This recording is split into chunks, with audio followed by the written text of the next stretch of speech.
पुण्यातील महाराष्ट्र शासनाच्या येरवडा प्रादेशिक रुग्णालयामध्ये प्रचंड अस्वच्छता, घाण, दुर्गंधीचं साम्राज्य पसरल्याचं आपल्याला पाहायला मिळते।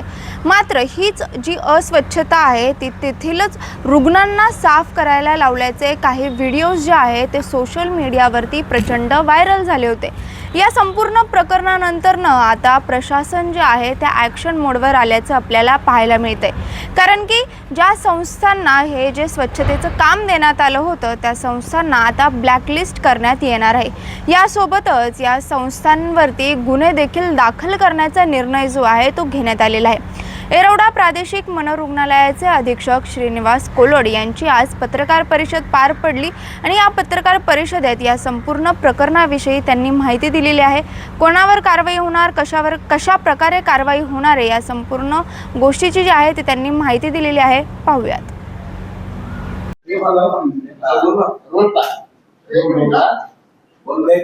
सर, ते व्हिडिओ व्हायरल झाले होते त्यानंतर उपसंचालक असतील किंवा संचालक मॅडम असतील यांनी व्हिजिट दिली होती। काय सगळं त्यांच्या अहवालातून समोर आलं आणि आता काय कारवाई केली जाणार?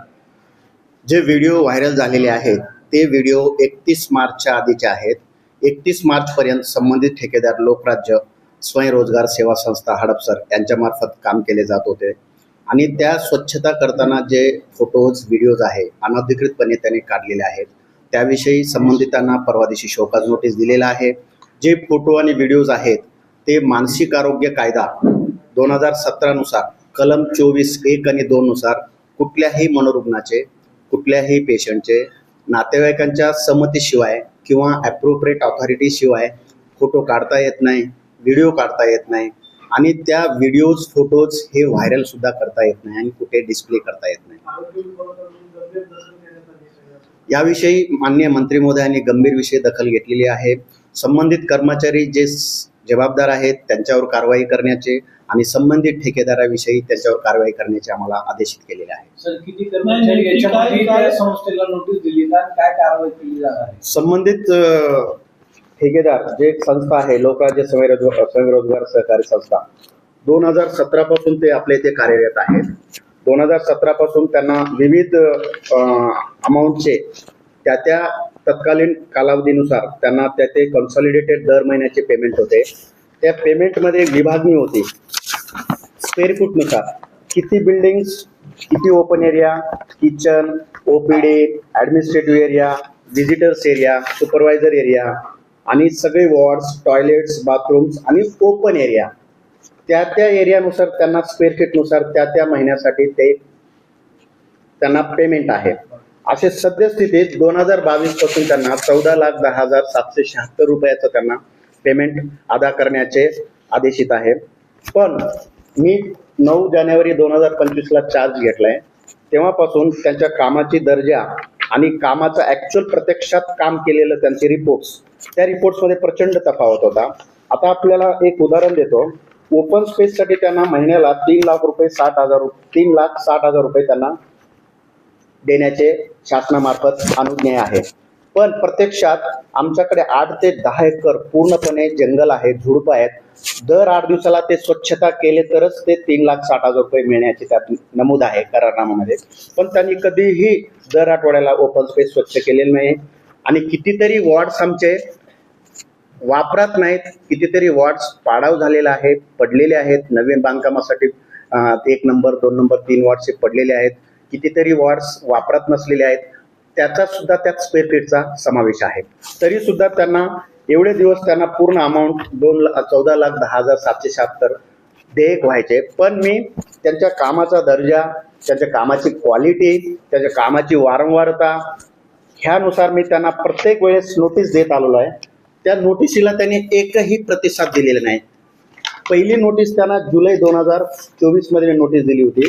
त्या नोटीसमध्ये मी स्पष्ट त्यांना सांगितलेलं आहे तुमच्या कामाच्या दर्जाप्रमाणे 26 जुलै 2024 तुमच्या कामाच्या दर्जाप्रमाणे 35% रक्कमच अदा का करण्यात येऊ नये ह्याबाबत त्यांना नोटीस दिली होती। त्या नोटीसला त्यांनी कुठलंही उत्तर दिलेलं नाही। हा मुद्दा आला त्यांच्या पेमेंटविषयी। आता त्यांच्या अंतर्गत काम करणारे जे सफाईगार आहेत त्या सफाईगारांचं जे किमान वेतन आहे, त्यांचं PF आहे, ESI आहे, त्याविषयी त्यांना अनेक वेळा नोटीस दिलेल्या आहेत की त्यांच्या प्रत्यक्ष त्यांच्या पासबुकला त्यांच्या अकाउंटला जमा झालेली रक्कम त्याची झेरॉक्स कॉपी या कार्यालयात सादर करावी, जेणेकरून आपले जे काही देयक अनुज्ञेय आहे ते देयक देण्यास आम्हाला सोपं जाईल. पण त्यांनी कागद त्या कर्मचाऱ्यांच्या पासबुकची झेरॉक्स कॉपी त्यांनी आपल्या कार्यालयात सादर केले नाही. म्हणून आम्ही एक निर्णय घेतला. त्यांचा जो मार्च 2024 पासूनचा जे देयक आपल्याकडे प्रलंबित होते, प्रलंबित म्हणण्यापेक्षा ते जे देयक सादर करायचे सरसकट 100% ते सादर करायचे. म्हणजे त्यांना आपण PWD कडनं स्क्वेअर फीट जे ऍक्च्युअल कामात आहे, वापरात आहे, ऍक्च्युअल जे जागा ओपन जागा आहे, वापरात असल्याचं स्वच्छता केल्याची जागा आहे, त्यानुसार त्यांना स्क्वेअर फीट नुसार PWD मार्फत आपण त्यांना एक पत्र दिलेलं आहे. त्या पत्रानुसार त्यांनी देयक सादर करावं हे अपेक्षित होतं. पण त्या पत्राला त्यांनी दुर्लक्ष करून त्यांनी पूर्ण 100% देयक अदा करण्यासाठी सादर करायचे.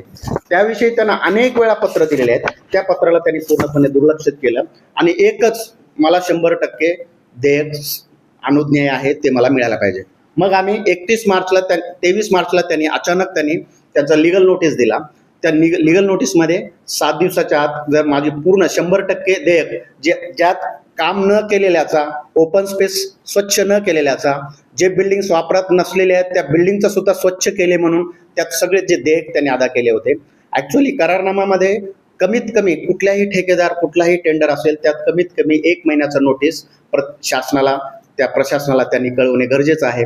पण त्यांनी अचानक 7 दिवसाच्या आत त्यांनी कळवले आणि आम्ही 31 मार्चला त्यांचं पेमेंट त्यांच्या कामाच्या दर्जानुसार, त्यांच्या कामाची वारंवारता, जे मटेरियल त्यांनी वापरलेलं आहे, त्यांच्या कर्मचाऱ्यांना दिलेलं किमान वेतन, या सगळ्या गोष्टीचा विचार करून त्यांना 35% देयक आपण अदा केले आहे. आणि त्यांनी 1 तारखेपासून काम बंद केल्यामुळे आम्ही आमच्या स्तरावर रोजंदारी तत्वावर 28 स्त्रिया आणि 15 पुरुष आणि 5 पुरुष सफाईगार आम्ही जिल्हा रुग्णालय औंध आपण प्रतिनियुक्ती झालेली आहे. आता स्वच्छता होत आहे.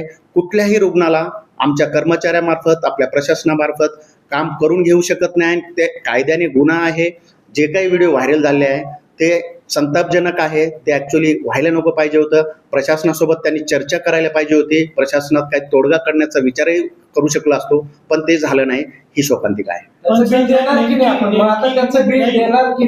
त्यांचं बिल देऊ शकत नाही, कारण ते जे कामं केलेले आहेत त्या कामाचा त्यांनी रिपोर्टच दिलेला नाही. त्या कामाच्या नुसार, करारनाम्यानुसार जे आहे ते रिपोर्ट ते दिलेलेच नाही आहेत. जे बिल्डिंग्स त्यांनी आमचे पडलेले आहेत का वापरत नाहीत, त्या बिल्डिंगचा स्क्वेअर फीट नुसार त्यांना कुठलाही अधिकार नाही. त्यांना बिल द्यायचा प्रश्नच उद्भवत नाही. तुम्हाला एक कॉपी आहे, आपण देऊ शकतो. सोशल मीडियावर जे व्हिडिओ व्हायरल केले आहे ते कोणत्या कलमांतर्गत ते दोषी ठरतात? मानसिक आरोग्य कायदा 2017 कलम 24(1) आणि 2 नुसार त्यांना 50,000 ते 5 लाख जुर्माना आणि 2 लाखाचा इम्प्रिझनमेंट त्यानुसार गुन्हा दाखल होऊ शकतो. गुन्हा दाखल करण्याचे आम्हाला वरिष्ठ स्तरावरून आदेशित केलेले आहे. त्यांना शोकात 24 तासाची नैसर्गिक संधी त्यांना दिलेली आहे. त्यांना पुढची गुन्हा दाखल करण्याची प्रक्रिया हो थांबवलं नाही, त्यांनी थांबवलेलं. मात्र आता जे काही त्यांनी रक्कम मागितली ती रक्कम द्यायचं नाही.